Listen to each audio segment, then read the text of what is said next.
Welcome, everybody. Thanks for joining us today.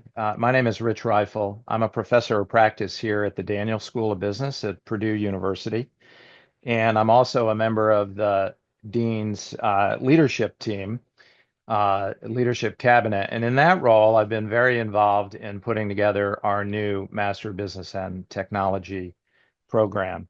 Uh, as I mentioned, we put together this new program, and I'm joined today by two people that have been integral to that process. One, Atul Kamra, the managing partner of 630 Venture Funds, is a member of our advisory board. And then the other is Professor Mohammed Rahman, the academic director for this program. He's basically, I refer to him affectionately as the father of the program. He designed this program from scratch and shepherded it through all the various approval processes. So today we're going to talk to you really about two things. We've invited Atul to join us, and this has been a series of webinars that we've done, and we'll be continuing to do these, where we've invited our advisory board members to come talk to us about what they're seeing in industry with respect to AI and technology more generally, and how that is impacting business. You know, you need only open a newspaper or look at any website these days to see that the pace of change is rapid, and everyone in business is looking at how are they going to adopt AI? How is it going to impact their business positively or negatively? So Atul will give us that perspective. And then the second thing we want to talk about is how this Master of Business and Technology program was designed from the ground up to help students and graduates from this program go into industry and better address these challenges. So we're excited to have both of these resources to speak to you today about those topics. We will have time for questions, so we're going to engage in a back and forth between me and Atul and Mohammed. And if you have questions, you can feel free to put those in the chat, and we'll try to save those to the end. I've tried to anticipate from now having done this a few times what some of your questions may be, so I may answer some of your questions somewhat clairvoyantly in our discussion.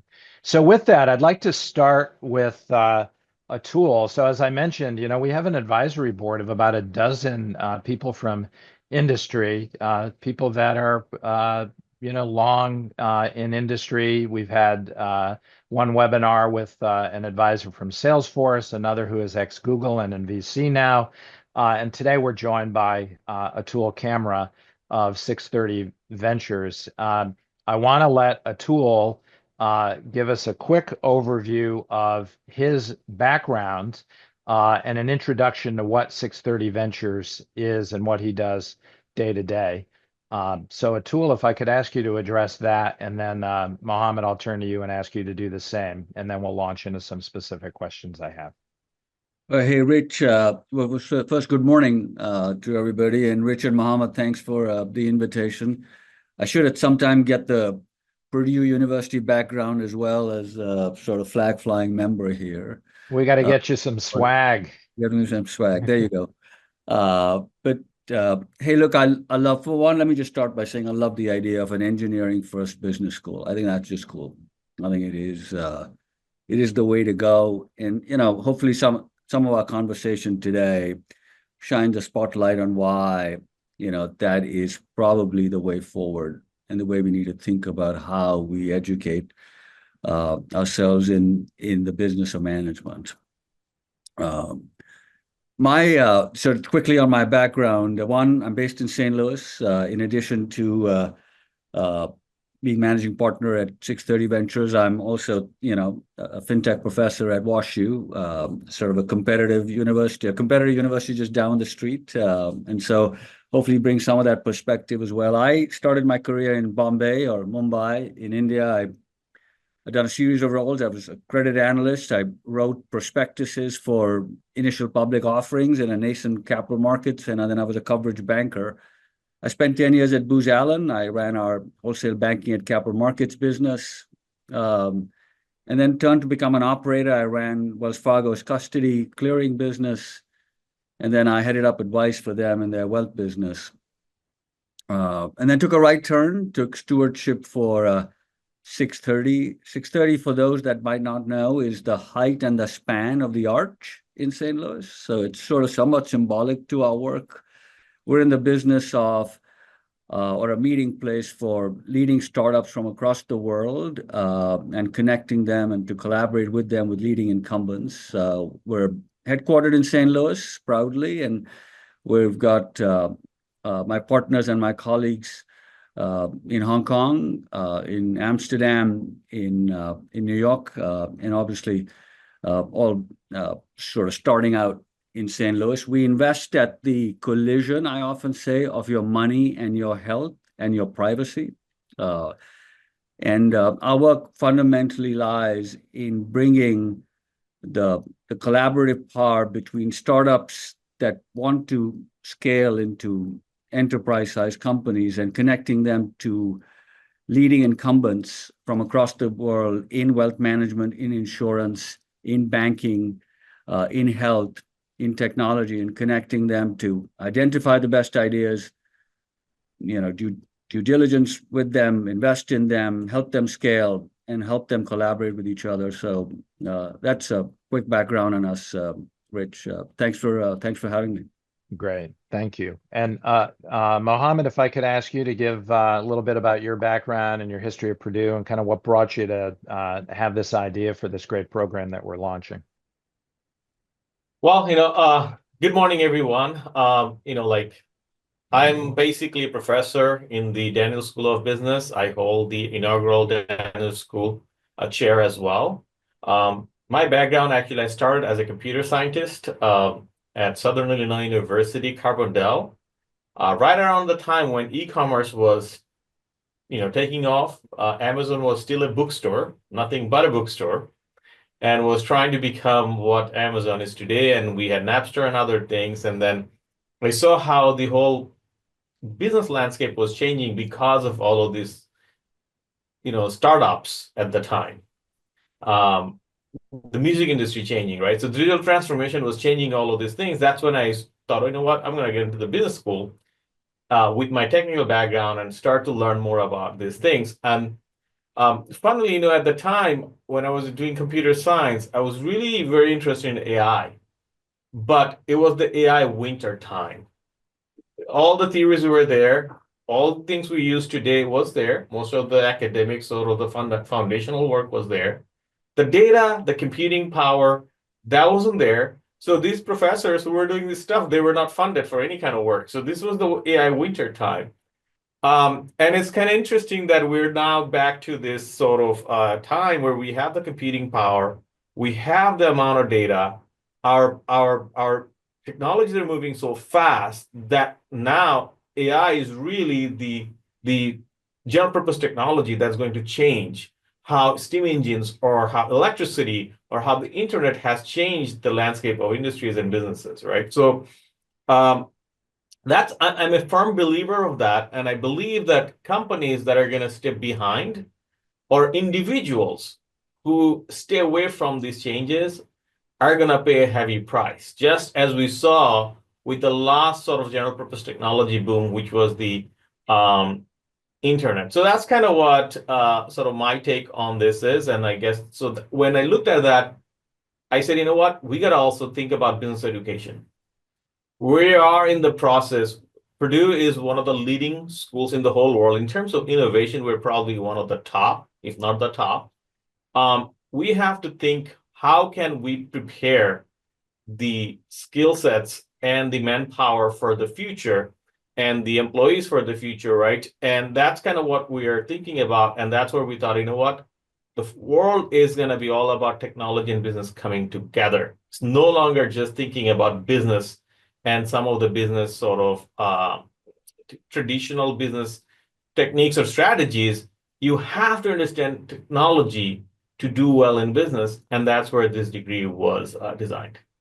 Mohammed, I just, I was listening to I think a Bloomberg piece this morning, and we had a couple of folks, and they banter quite quickly, right? And so they were saying, hey, where does AI lie on a scale of 0 to 100 in from a transformative standpoint? And so there's the idea that, hey, the most transformative thing has been electricity. right? If you were grading anything on a 0 to 100, you put electricity at 100, right? Sure. And where would you put, say, mobile? And so the idea was, hey, mobile is maybe it's at 25 or 30. And where do you put the internet? 40, 50. Where would you put the transistor? Somewhere in that same range, or maybe further out. Where do you put AI? Is AI going to be in the 60s or the 90s, right? And so, I mean, maybe it's in the 90s. Maybe you made up your mind, Mohammed, that it's in the 90s. So, I haven't made up my mind yet, Atul. I think we have still a lot to see from AI, but I do believe it's going to be closer to 90s yeah, than 50s. yeah. Anyway, I thought that's sort of a good way to sort of look at the points you were making between AI winter versus AI spring, right? Anyway, sorry, Rich, That's a great way to look at it. Thanks for that observation. And I'm thinking like that's the crux of the investment thesis that's debated, every day. If you think it's going to be closer to 100, then you're all in on Nvidia, thinking it still has upside. If you think it's closer to 50, maybe you're shorting it. So that's a great point. So a tool I've known you for a decade, and I've been involved with 630 for a long time, and I think it's instructive for the audience to know that the way you're structured, you make investments in startups at different stages, and you have LPs that are investors in your fund, and these LPs are established incumbent companies. And as we've been talking about this, winter versus spring, I've seen myself just participating in your meetings, maybe 10 years ago, there was more reluctance to embrace technology, maybe the sense that these incumbents could build competitive moats and fight off some of these disruptive technologies. And as you and I were talking before this session started, you said, maybe that's now changing. So I thought it would be really helpful because I'm sure we have a lot of people here joining us that are working in industry. I thought it would be helpful if you could compare and contrast those two constituencies. How are startups looking at AI and tech in general versus the incumbents? And, maybe how is that different than the way it was, when the internet was a new thing, 25, 30 years ago? Yeah. No, I think it's a great point. And I think, AI and Gen AI has sort of, in many ways, triggered the consciousness around this. But maybe it makes sense, Rich, to maybe back the truck up a little bit around sort of the traditional paradigm on sort of disruptive theory, right? And so the traditional disruptive theory is, and so you look at our incumbents and, leading players, take a brand, whether it's, Edward Jones or, Allianz, take a, Centene, incumbents generally wait to adopt technology, especially unproven technology, right? They wait. And in that process, the traditional views, they cede control. It is that technology is generally cheaper, but it's better in some ways, but probably worse in others, right? When you get going. In the meantime, disruptors, work with either the less demanding customer or the evangelists over time. And the aspects that are not so good over time become better.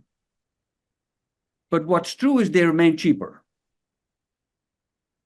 right? In AI and Gen AI, the conditions are not the same.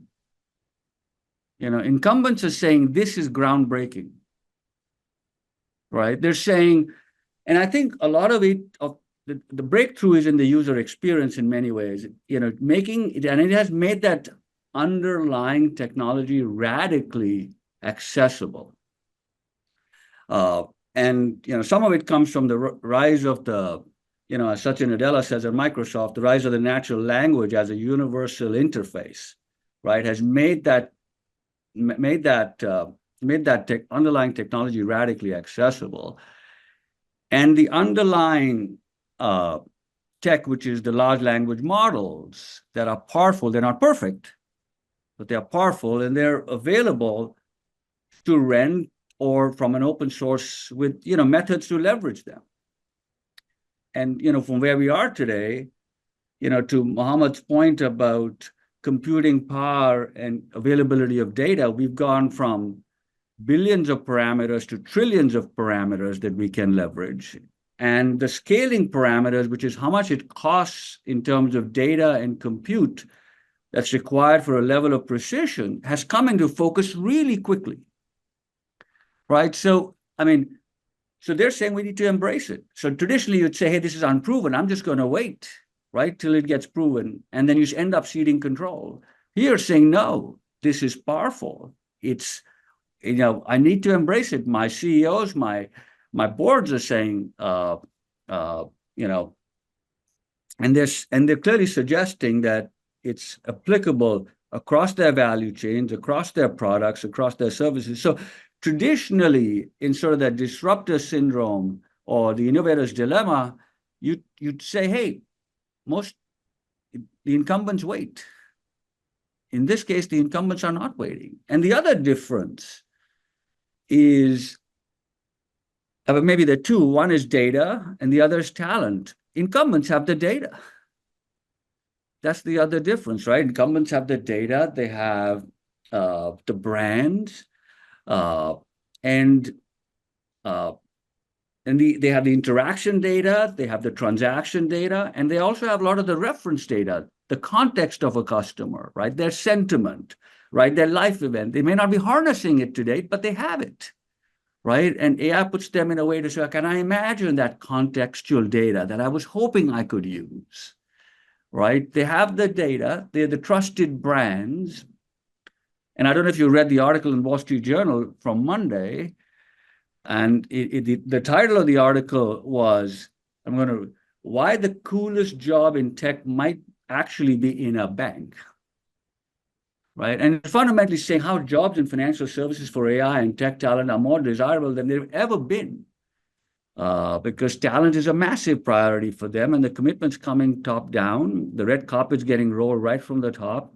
And it's not just on talent, but there's a lot of focus on patents and intelligence. Capital One and Bank of America last year were among the top 15 companies registering patents. I think it's a service called Harity and Harity that the same article brings out. So I think it's different. This time it is different than, and I don't know, Mohammed, criticisms and conundrums and I think so. I don't know whether it's sort of interesting to back up the truck a little bit, and I think we'll go into some of the use cases, but I think it's sort of interesting how incumbents have jumped in completely differently. I love it, Atul. And I think, you know what, I agree, and I'm going to build on what you just said, right? So I think the reason why I believe this is different this time, and this is important for anybody who is trying to think about their careers today or any kind of business that's kind of behind today, is, so if you just, back up, as Atul did a little bit, just even 10 years, right? Or even 15 years, and think about the top 10 companies in terms of value in the economy, in the US economy, right? Yeah. You're going to see traditional firms. Those are the ones that are going to show up in your top 10 or top 5 valuations. And then maybe a Microsoft, maybe a Google there, about 10, 15 years ago. You look at, in terms of valuation right now in 2024, I think Saudi Aramco was the last one I was checking that was showing up because of a new IPO and whatever, like a few years ago. That's also gone now. Yeah. So essentially, if you live in an economy where pretty much all your top valued companies, at least the top 5, are technology companies, and they're technology companies and many of these are digital natives. These are not transformed, like brands. So these large companies realize that somebody will eat their lunch.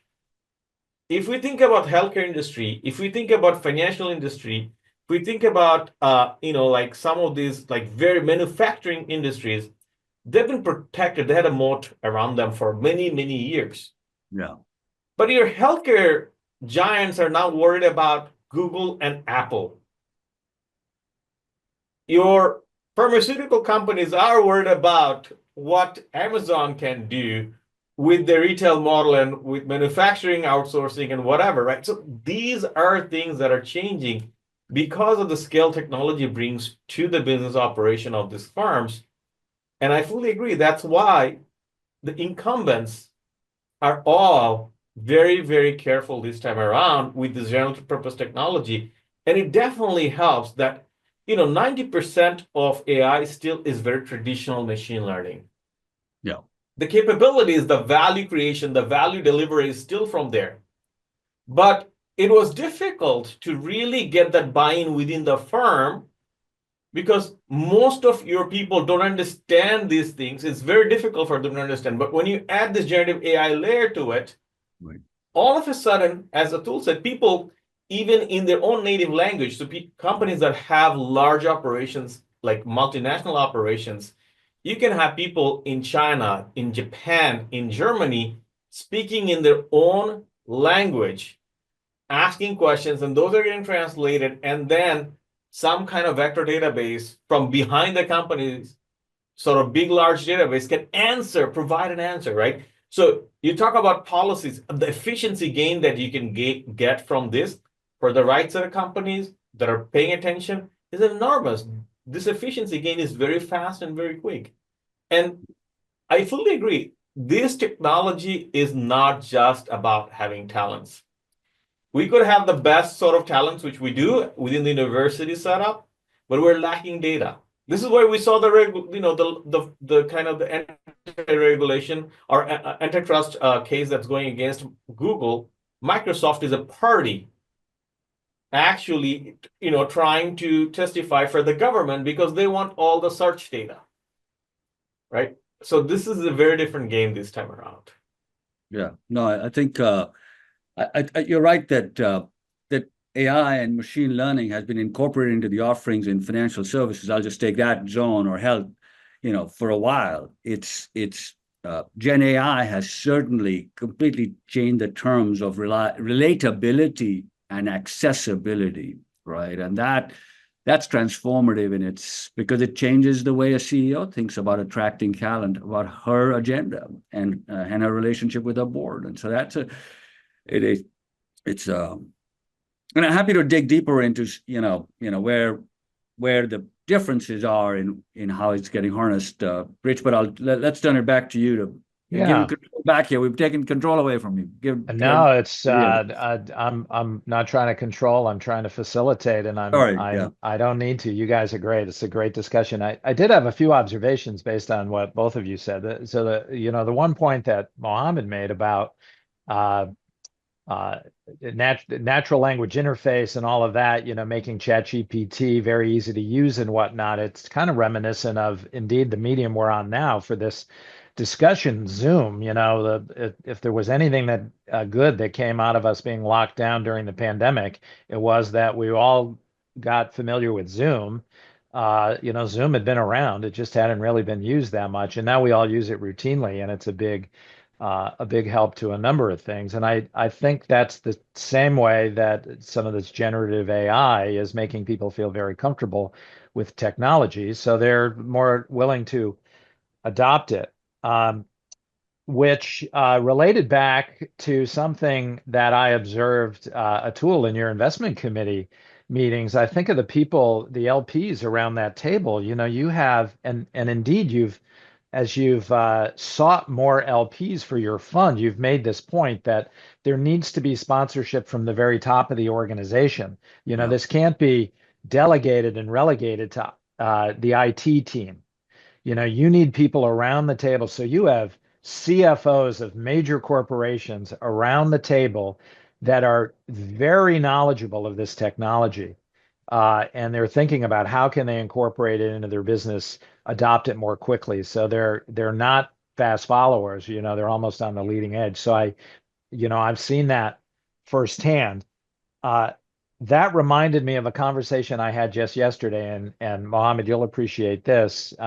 For the audience, Mohammed leads our AI executive education initiative. So we're doing a lot of AI training for Fortune 50 companies and identifying use cases. And we had a discussion yesterday with a Fortune 50 company that is really transforming their company pretty dramatically from a manufacturing company to an automation company and software as a service. And they're asking us to design some training that will help their leadership at a number of levels make that transition. So you can imagine maybe at the senior, people that are a little further along in their career, 20, 30, 40 years, maybe they're not as technologically savvy. So we need to think about how do we educate them? How do we think about cultural changes? But then the people that are newer in their career are maybe a little bit more current. So I think of this degree as an opportunity to be on the market and be able to tell a company, hey, I'm already trained in that. I understand the leading edge, the bleeding edge, and I also understand how to implement it into an old industry company. So that's kind of a cool thing. So I'm gonna hold that thought, Mohammed, because I'm gonna ask Mohammed a question here, but I'd like you to address kind of how you've created the curriculum to sort of blend those two things together. So old kind of management and strategy concepts with new technology. But Atul, the question I wanted you to dive into a little bit more deeply, and you touched on this, and it was in the chat, so you're somewhat clairvoyant. Somebody asked to speak specifically to financial services applications. And I know I always, as a JP Morgan alum, I always like to talk about how they're an early adopter of this. They have 800 use cases for AI. So you've got a lot of financial services companies in your portfolio and as LPs. So Yeah. maybe you could touch on that. And then Mohammed, when he's done, if you could kind of talk about how you're blending use cases, technology with kind of traditional MBA thinking, but yet with a twist from our engineering legacy. Yeah, so, again, maybe back the truck up just a little bit and maybe take a product manager's view of this, right? An engineering first product manager's view of it. And when we're looking at AI, right, we could say AI is big and growing. We could say that, right? And I don't know whether that's the right way to look at it. I'm not sure. We'll change. Where we are today, I think, feels much more like how will AI transform an existing market is how I'm sort of trained, at least for the time being, to look at what there is, right? Because, product managers use the term, are you in the problem space or are you in the solution space, right? When I think about mobile banking, right, or if I sort of think about Uber, right, I'm actually more in the problem space, right? In AI, I think I'm much more in the solution space. We are solving far more efficiently for an existing problem, at least today, all right? So I will continue to move money. I will continue to lend. I will continue to advise. But can I do it much better? Can I do it much more dynamically? Can I take a static sort of two-dimensional process and make it much more interactive, right? Can I bring more data to it? Can I make an insipid chatbot user experience to an interactive, referenceable, participative, sentiment-oriented interaction, right? And so we could, I think there's sort of industry debate around how you think about it, but for the most part, in how you sort of think about the use cases today, AI and machine learning has been incorporated into service offerings. Where we are with AI today moves the needle substantially in how well we're solving for it. And both incumbents and startups are harnessing sort of, the large language model capabilities, increasingly better methods to leverage those models. We have better methods to leverage these trained models. Don't let me overstate it. I mean, there's a lot of fine-tuning that still is required. But a use case in payments is a use case in payments, right? In many ways. When you look at when you look at sort of the bulk of the where use cases in industry have sort of taken off, I think you will see there's an increasing demand for what is the ROI on these use cases versus where's the experimentation going on. And I would differentiate between the two. So, and I look at it on two dimensions. One is what's the visibility of the output versus what's the explainability of the output. And so I would say incumbents today, big brands, high reputations, right, are generally in the category of, hey, low visibility, high explainability of whatever the output is. So you see the work they're doing, which has much more traction, is in, hey, using AI on code generation. They're using it for meeting summarization. They're using it for, data transformation. They're using it for search optimization internally, right? That's a lot of what they're doing. And they're experimenting in that right-hand top corner with startups around how do I make a customer interaction far more. I'm not going to go out and use AI and generative AI to suddenly make a credit decision. So many regulatory issues around it, so much bias questions around it. So, I have to make sure, and Mohammed, you and I talked about this, how skilled am I in understanding the constraints on a model? How good am I at testing the models? How am I good at back testing them? So, so the use cases that you see startups pushing on are the ones that are more, let's just call it, sort of pushing the risk boundaries more, right, in many ways. So maybe credit decisions, maybe decisions on how you're managing your portfolio. There's experimentation going on both inside and outside incumbents and startups. But that's how I sort of think about sort of visibility and explainability, where there's low visibility, high explainability, much less risk. There's also the question of, hey, data is really powerful here. I don't want to pour my data into places where it gets misused. I don't want to share my questions because my questions suggest my agenda as an incumbent. As I look at how I sort of prioritize my use cases. So hopefully that's helpful around where we see startups pushing the boundaries around explainability and visibility of the use cases versus where you find the bulk of the code generation, the meeting summarization category, the chatbot optimization. That's where you see a lot of the push internally within incumbents. But the potential on the right-hand side corner of getting more interactive, dynamic workflows with clients and with your colleagues internally, we're all working and experimenting to get those to scale. Anyway, hopefully that answers. That's great. And let me add a point to that. As I was listening to you, I was thinking of two things. One, you raised a great point about the regulatory environment. I think technology brings a whole set of new regulatory compliance security challenges that maybe the traditional business training doesn't necessarily address. And then the other thing that you kind of obliquely just referenced there at the end was, and I'm sure you're probably going to have 10 of these conversations today. You're talking about the use case and you're challenging these companies to say, well, how are we driving value? Because the use case is irrelevant if no one will pay for it.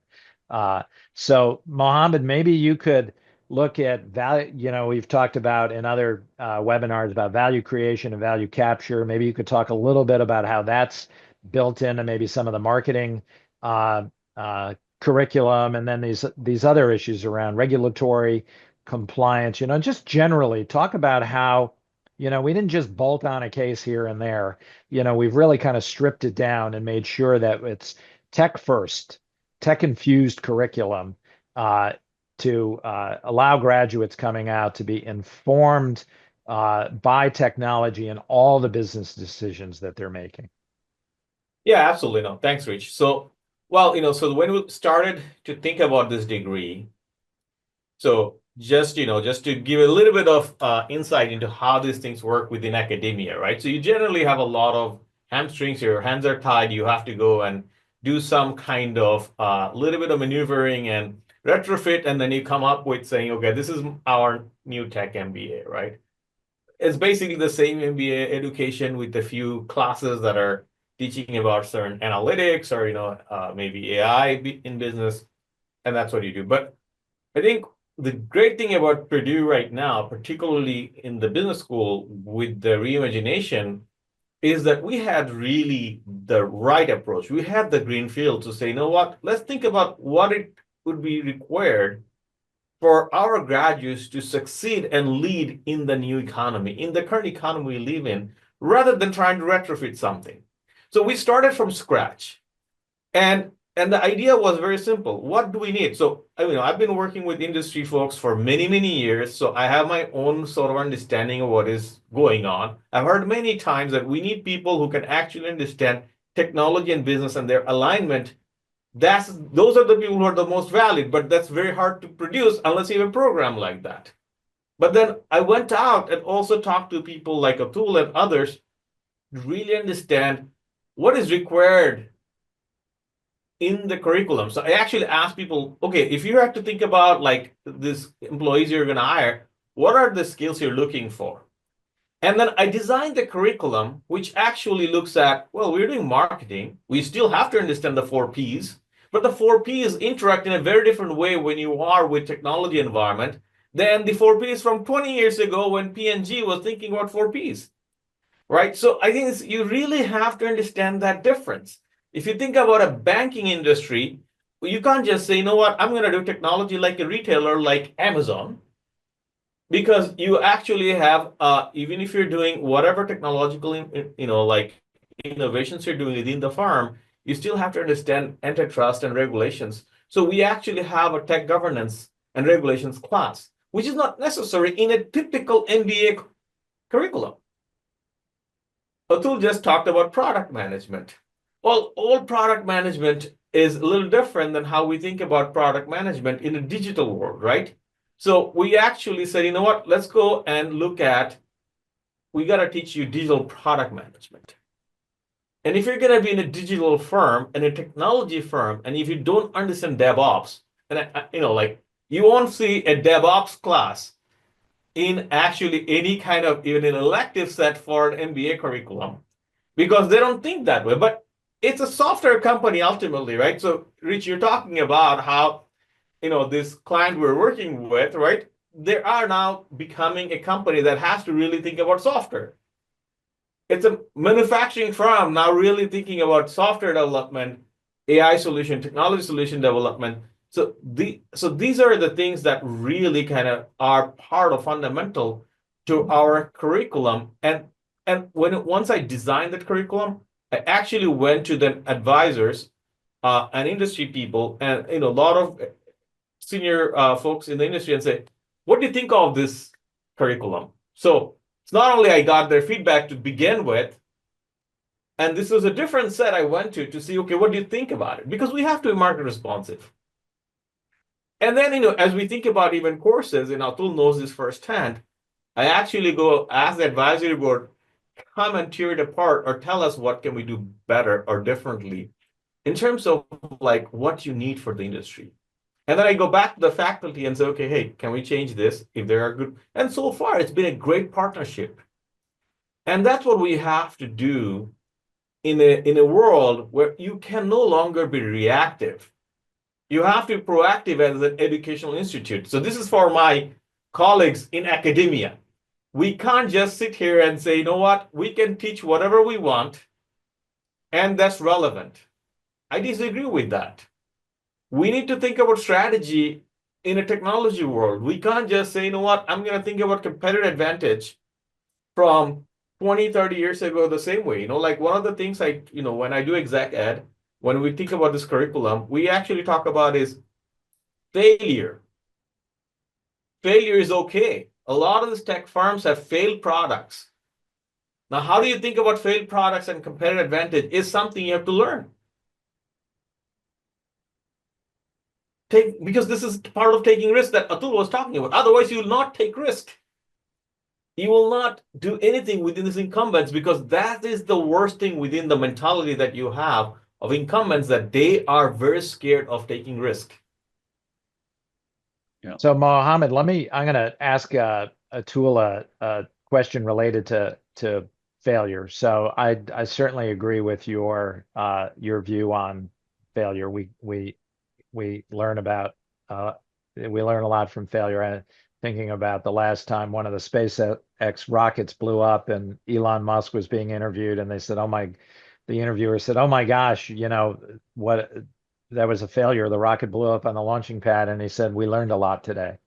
It's just kind of the way you frame that experiment, if you will. But uh, we have just a few more minutes. But Atul, could you address what are you seeing either personally or what do you hear from companies? Like what could go wrong? Like what could go wrong from maybe a failure, or what could go wrong from a delay or not being well educated in this space, well prepared in this space? Like what are the kinds of things that, over maybe a cocktail, people are, sort of secretly whispering to you saying like, these are my concerns about this trend. If this is going to be a 90% on a scale of 1 to 100, like what are the risks? What are the concerns that are keeping people up at night? Yeah, so let's say some of the cocktail conversation is around, hey, especially in financial services and markets where you have knowledge workers, hey, what happens to the relevance of the knowledge worker? And there's a point of view that says, hey, we're really substantially improving the supply chain of intelligence, and that supply chain of intelligence is going to demand another wave, a tsunami of more intelligence, right? Or a point of view that, hey, this attrition of the value of a knowledge worker is a different form of offshoring, right? And so there's that's sort of that conversation. I am in the camp of the first in many ways, that the tsunami, the supply chain of intelligence commands behind it, not just a ripple of more intelligence, but waves of more intelligence that we're going to go after. There certainly is a concern around data security, significant. And there is a concern around, hey, interactions or transactions that might go awry if we haven't tested these models, if we've not completely locked down the nature of the interaction, the advice, the output of a credit decision, the output of a portfolio recommendation. That certainly has massive issues. We're talking about brands with high reputation, where the brand value of these companies is enormous. And so certainly sort of that sense of let's make sure we lock these down before we open this up for exposure in high visibility, unless we've got high explainability, we're going to be very, very careful around that. And I think the other issue is, do we actually need, on the other side of it, what are the gaps? Is the risk is whether or not we have enough domain knowledge. Interestingly enough, we say knowledge is becoming a commodity, but domain knowledge in a incumbent, so it has to be completely differently thought through. Domain is not the task. Domain is the journey of a customer. So if I need to engineer, right, what an interaction should look like, I need to live in the shoes of the advisor. I need to live in the shoes of the customer. I need to understand what actually could go wrong. I need to actually sit in interactions around clients pushing back. I need to be in the back office understanding how the assistant or the branch office assistant is preparing for a meeting. And in large organizations, most of these tasks are within lanes, right? And so the risk is that we don't engineer enough collaboration so that we expand and engineer more understanding of the domain knowledge for folks that are coming on board. Because a lot of what we're doing is going from individual tasks being performed to connecting those tasks far more seamlessly using the power of what we're talking about with Gen AI and AI to power up and improve the nature of the interactions to make them more dynamic. But making them more dynamic, making them more interactive actually requires more collaborative, fuller understanding of a client's journey before you can engineer it. No differently from Khan Academy helping a teacher in a classroom critique an essay based on critical thinking or or sentence construction or creativity, right? You've got to understand the entire zone of how it is to build an essay and coach somebody on writing a letter it's no different from interacting or getting ready to use intelligence, artificial intelligence or machine learning or AI to make a credit decision or to interact with a customer dynamically. So I think the risk lies in not paying enough attention to domain knowledge and collaboration that this requires more than it ever did. So that, that's great. As white collar workers worry about being disintermediated, it just puts an emphasis on being more differentiated, being, deeper and broader, as you rightly point out, in the domain. Yeah. So in our remaining time, I always like to just ask our speakers to make a final comment on some of their observations from this. So I'll ask Mohammed to do that first, and then Atul, I'll ask you to comment. Well, I'll make two observations. So I think first, let me make an observation in terms of like building on what Atul was just last talking about, like how organizations are thinking. Like you're asking about what they're worried about. I think if you think about what companies have done in the past 20, 30 years across different industries, particularly industries that didn't think themselves as tech, like healthcare or, like manufacturing, they often allowed other software services and providers to come and really collect a lot of data of their customer journeys and actually record them. A classic example in my mind is EHR.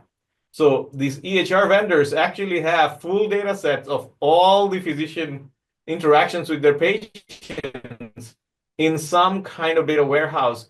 And there are only a few of them, a few large providers in the country. One is not far from where Atul is in Kansas. The other one is Madison, right? Epic and Cerner. And these companies now are armed with doing a whole lot. And it's interesting how even middleware providers have so much data from these businesses. I think that is changing. That will change. This awareness will change. And otherwise, the companies that are not savvy about it, they're going to lose out. Because ultimately, the AI pipeline starts with finding more and more about that customer journey. Whoever this paying customer is, you have to understand this customer very well. That mentality has to be in the executives and in your workforce, in your employees, for a company to be successful. And that can happen if you are trained to think about engineering business solutions rather than, thinking about, what, oh, we can do business as usual. I can just think of technology as something that happened and it's okay. No, that I don't think that's going to be okay. And that's where I think MBT plays a role. Every single of the graduates we see and people who are going to be leading and even working at mid-level, you don't have to necessarily, okay, some people say, you know what, I'm not going to lead. Even if you're going to be mid-management, if you really don't have your speed advantage, your speed advantage is basically understanding how I use technology to increase my throughput. So when I teach my classes today, I actually say, go use different kind of generative AI tools, and we teach them how to think about them, how to limit some of the hallucinations, but use them for doing assignments. So I'm asking my students in some ways, some people think this is cheating. No, this is not cheating. These people have to understand, all of these graduates have to understand how to use the technology to do better, how to speed up their own throughput. And I think that's where this degree was designed. And I hope everybody, regardless whether you pursue this degree or not, think about how you really augment yourself with AI and technology to really stand out. Otherwise, you're going to be beaten by other humans, not by AI, but other humans who do that well. Yeah, that's a great final point. Atul, same question to you. Final comments? Well, maybe three very quick comments as I finish. One, I think technology is getting easier. What is getting harder is change. This is part of Mohammed's point about incentives, right? And I think this is incredibly true for incumbents, is that the tech, And Gen AI is a perfect example of how relatable we make accessible a complex, sophisticated sort of underlying base, the hard tech, right, that underlies it. We make it easier to use. Change is getting harder, and therefore understanding of domain knowledge, understanding clients, the interactions, the collaboration we need, the EQ we need as we up our IQ just jumped a scale. I think that's one. Two, this is picking up the thread from what Mohammed said, for students, for MBAs, for knowledge workers, increasingly, what is your superpower? What is your moat? What differentiates you, right? Becomes clear, you need to have that answer. And how does AI change that? It's not how fast AI is growing, but how does AI transform an existing market or an existing area that you're interested in, and what makes you different in that changing market, right? And what is your moat, to use a word that you used earlier, right? What is your moat? What will make you different? And the last point I'd make is, again, a point that you made, which is time. We do not use time yet enough as a KPI in business, right? Time is an increasingly important thing to measure, not just observe, in how we move data, how we empower folks, how fast we make decisions, how much throughput we have with those decisions, in what we launch, in how we interact, the reduction in handoffs, and the quality by which we move data from the point of the edge to where a decision needs to get made. Time is increasingly the one dimension that we need to start to measure and hold people accountable for.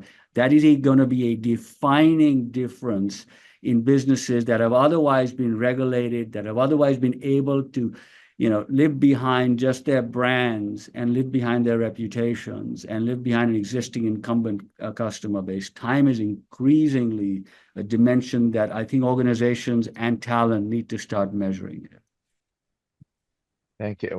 Wonderful conversation. I think the money quote there, Atul, tech is getting easier, but change is getting harder. I just absolutely love that. And I see that myself. So I want to thank everybody that joined us online in attendance. I want to thank Mohammed for his comments about the program. And most especially, I want to thank Atul for his keen insights today and his help with the program. I think it's obvious the quality of advisors that we have that have guided our curriculum development and are helping us in a number of different ways with the program. So extremely grateful for that, Atul, to you and to your colleagues there at 630 Ventures. So Richard and Mama, thanks for having me, and onward. All the best for 2025.